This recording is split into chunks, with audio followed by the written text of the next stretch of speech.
Somehow, among the rubble of thousands of collapsed buildings, there are still survivors. Clinging to life, their chance of survival rapidly running out. Among it all, a newborn was found. Just 20 days old, the last 3 of them spent trapped.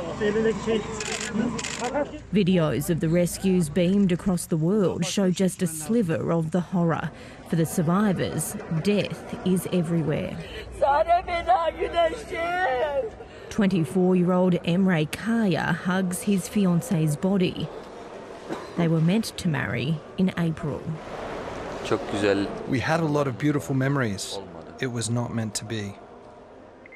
For those that remain, they live in constant fear of aftershocks, many too afraid to return home, fearing more buildings could fall. Well, Turkish authorities have just cordoned off this building behind us. Locals say they've been hearing the cracks moving, the cracks that have been caused by the earthquake, and there's serious concern that this building will collapse and kill more people. In Hatay, the body of Sydney man Jan Pahale has been identified. His family's desperate scramble to find him ending like so many others here. He's like the centre of our entire family. He could tell you anything and everything about every single family member. He's in contact with them every single day. He was just an amazing human. Hatay is one of the region's worst hit, and anger is rising that the government has been slow to act. President Recep Tayyip Erdogan arrived in the southeast, pledging to rebuild homes and fix the lives of millions of impacted. Some dishonest people are campaigning, making false statements saying there is no one in Hatay. We will not let dishonest people speak ill of our soldiers and police forces. But for those with no access to aid, they say what they can see. We have 30 dead in there. Is our state really that incapable? Are they so incapable we cannot say anything?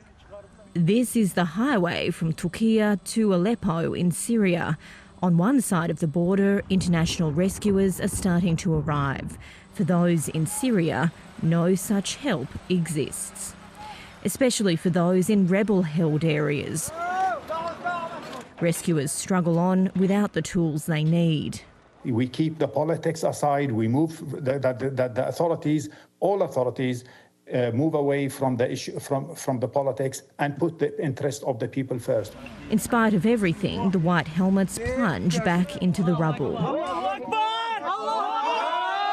The beaming face of a child saved, a chance for fleeting joy among the cascade of misery. Allyson Horn, ABC News, Adana, Türkiye. And Allyson has now made her way to the port city of Iskenderun on the border of Türkiye and Syria and has just sent the latest from on the ground there.